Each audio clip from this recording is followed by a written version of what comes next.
Les qualifs du Grand Prix de Toscane au Mugello sont terminés. Regardez, c'est la pole pour Hamilton. On prend un peu les mêmes et on recommence, hein, que ce soit Hamilton, Bottas, Verstappen.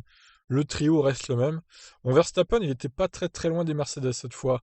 Moins de 4 dixièmes, c'est un peu plus proche que d'habitude. Reste aussi, il faut préciser que le circuit est assez court, hein, 1 minute 15, ça va très vite, hein. Donc Albon, quatrième, Albon relégué à 4 dixièmes et demi de son équipier. C'est un peu mieux aussi pour Albon, sans être parfaitement révolutionnaire, mais bon, c'est un peu mieux. Il y a du mieux, il est quatrième quand même. Alors la surprise vient quand même de Leclerc, qui a fait cinquième avec sa Ferrari, incroyable. Pendant ce temps-là, bah, Vettel il est quatorzième. Donc Leclerc, j'avoue, il fait le boulot avec la Ferrari. Il n'est qu'à 1 seconde 1 des Mercedes et des Red Bull. C'est pas si mal hein, quand même. Il est même moins que ça, des Red Bull, il a 8 dixièmes du coup. Bon, après, il faut voir si elle tient en course la Ferrari. Il reste à voir, reste à se poser cette question, c'est pas gagné. Alors, Pérez qui a fait une meilleure qualif que son équipier Stroll, alors qu'il avait l'air en difficulté pendant les essais libres, mais au final, il fait sixième, hein, Pérez devant Stroll, justement, septième. Ricardo, huitième sur la première Renault, devant Sainz et Ocon, donc qui s'est éclaté, enfin, éclaté non, il a fait une sortie de piste dans le dernier tour de qualif. Esteban Ocon. Du coup, il a fait aucun temps en Q3, d'accord. Bon, ben, au moins c'est clair. Et Sainz, quant à lui, il a fait le 9 temps, à 2 secondes 7 de la qualif, de la pole.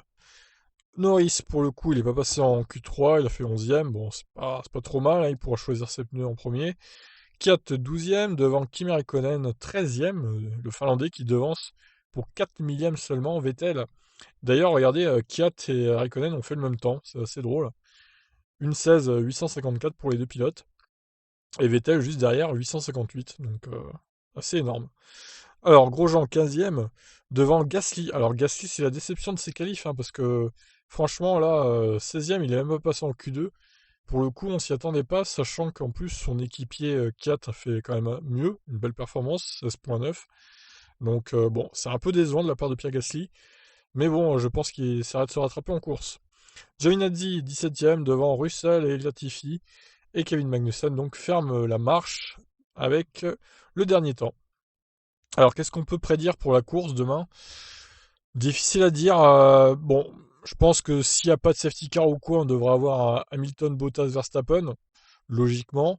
Bon après, quand on voit ce qui s'est passé à Monza, c'est vrai qu'au final, c'était pas du tout ça. Mais là, pour le coup, je pense qu'il n'y a pas trop de doute là-dessus. Parce que Mugello, c'est pas pareil que Monza quand même. C'est pas le même type de circuit et tout. Donc je pense qu'il y aura moins de surprises qu'à Monza. Leclerc, à quelle place il peut finir lui? Franchement, je sais pas trop où le placer Leclerc, honnêtement. Cinquième avec la Ferrari, c'est quand même étonnant. Alors je sais pas d'où il a sorti ce temps-là. Est-ce que Ferrari a remis son moteur cheaté pour l'occasion pour son millième Grand Prix? Je sais pas, mais bon allez, un petit top 8 pour Leclerc. Je pense qu'il fera au moins huitième, si ce n'est mieux. Quant aux autres, bah je pense que ouais, Perez, Stroll, ils feront 6, 5, 6, peut-être 6, 7, à voir. Quant au Renault et au McLaren, bah, ça va être la bataille hein, pour rentrer dans les points. C'est très serré entre ces deux écuries, donc ça va être intéressant à suivre. Sur ce, je vous laisse réagir. Qu'en pensez-vous de la course demain? Ciao!